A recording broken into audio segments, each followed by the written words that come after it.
শুভেচ্ছা এন্ড স্বাগতম নতুন একটা ভিডিওতে। আমি জাহিদ হাসান। আপনারা দেখছেন বিডি ট্রাভেল থেরাপি। আর আজকে আমি কথা বলব চ্যাম্পিয়ন ট্রফির গ্রুপ বি এর অন্যতম একটা শক্তিশালী দল, সেটা হচ্ছে ইংল্যান্ডকে নিয়ে।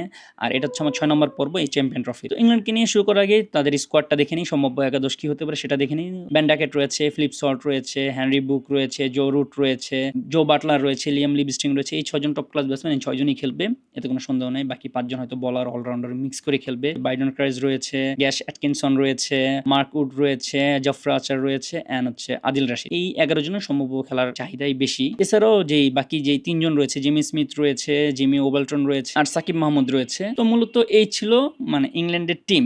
এখন যদি এখানে ব্যাটিং দেখি, ব্যাটিং ১০-এ ৭-৮ অনায়াসে দেওয়া যায়, কারণ বাকি যেই ৬ জন রয়েছে টপ অর্ডার ৬ জনই best. Jos Buttler, Joe Root আর হচ্ছে ফিলিপ সল্ট, এই ৩ জন তো মনে হচ্ছে এই ৩ জনের একজনই হবে এই চ্যাম্পিয়ন ট্রফিতে বেস্ট রান স্কোরার ইংল্যান্ডের পক্ষ থেকে। আর বোলিং লাইন আপে রয়েছে আদিল রশিদ রয়েছে, মার্ক উড রয়েছে। আমার মতে এই দুইজন বোলার বেস্ট। বোলিং লাইন আপে আসলে ৭ দেওয়া যায়, ব্যাটিং লাইন আপেও ৭-৮ দেওয়া যায়। যদি ফিনিশিং বলি, ফিনিশিং বলতে তারা হচ্ছে এই গ্রুপ স্টেজটা শেষ করবে সেকেন্ড প্লেসে, জিতবে ২টা ম্যাচ, হয়তো অস্ট্রেলিয়ার সাথে বা আফ্রিকার সাথে একটা ম্যাচ হারতে পারে, বাকি ২টা ম্যাচ জিতবে, জিতে ২ নম্বর পজিশনে থেকে সেমিফাইনাল খেলবে। এই গ্রুপটা আসলে অনেক ক্রিটিক্যাল, মানে আসলে কে যাবে না যাবে এটা বলা যায় না। ৪টা টিমই স্ট্রং বলতে আফগানিস্তানকে যে আসলে ফেলে দেওয়ার মতো তা না। আফগানিস্তান কিন্তু এখন অনেক অনেক অনেক এগিয়ে গিয়েছে। নেক্সট আমি যে ভিডিওটা করব সেটা হচ্ছে আফগানিস্তানকে নিয়ে করব, একদম লাস্ট হচ্ছে আফ্রিকাকে নিয়ে করব। তো এই ছিল আজকে আমার ভিডিও। দেখা হবে পরবর্তী কোনো ভিডিওতে। তোমার মধ্যে সকলে ভালো থাকবেন, সুস্থ থাকবেন। আল্লাহ হাফেজ।